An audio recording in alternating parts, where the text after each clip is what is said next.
പച്ചക്കറിയൊക്കെ തീർന്ന് കിടക്കുകയായിരുന്നു കേട്ടോ. അപ്പോൾ അമ്മ പറഞ്ഞു നമുക്കൊന്ന് പോയി മേടിച്ചിട്ട് വന്നാലോ എന്ന്. അമ്മ വന്നില്ല കേട്ടോ. അച്ഛൻ പറഞ്ഞു ഒന്ന് നമുക്ക് രാവിലെ തന്നെ പോകാമെന്ന് പറഞ്ഞപ്പോൾ അങ്ങനെ ഞാൻ പെട്ടെന്ന് റെഡിയായി കേട്ടോ. ഇപ്പോൾ ഞാൻ പോകുന്നുണ്ടപ്പോൾ പെട്ടെന്ന് മക്കളും കയറി കേട്ടോ. അവരും ഉണ്ടെന്ന് വാശി പിടിച്ച് അങ്ങനെ കയറി. പോകുന്ന വഴിക്ക് ഒരു ചേച്ചി ഓട്ടം വിളിച്ചിട്ടുണ്ടായിരുന്നു. അപ്പോൾ ആ ചേച്ചീനെ കയറ്റി ചേച്ചിക്ക് പോകേണ്ടടുത്ത് കൊണ്ടുവിട്ടിട്ടായിട്ട് ഞങ്ങൾ പിന്നെ പോയേ. അങ്ങനെ ഞങ്ങൾ നേരെ കമ്പളക്കാടേക്കാട്ടോ പോയത്, ടൗണിലേക്കാണ് പോയത്.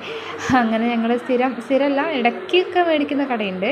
അപ്പോൾ അവിടെ ഇറങ്ങി കുറച്ച് പച്ചക്കറികളും പഴമൊക്കെ മേടിച്ചു കേട്ടോ. അത്യാവശ്യം വേണ്ട എല്ലാ സാധനങ്ങളും മേടിച്ചു. മഴയായതുകൊണ്ട് തന്നെ തിരക്കൊന്നുമില്ല കേട്ടോ. പിന്നെ രാവിലെ ആയിരുന്നല്ലോ. പിന്നെ കുറച്ച് പച്ചക്കറികളും പഴങ്ങളൊക്കെ മേടിച്ചിട്ട് പിന്നെ നേരെ വീട്ടിലേക്ക് പോകാൻ വേണ്ടി കയറി കേട്ടോ.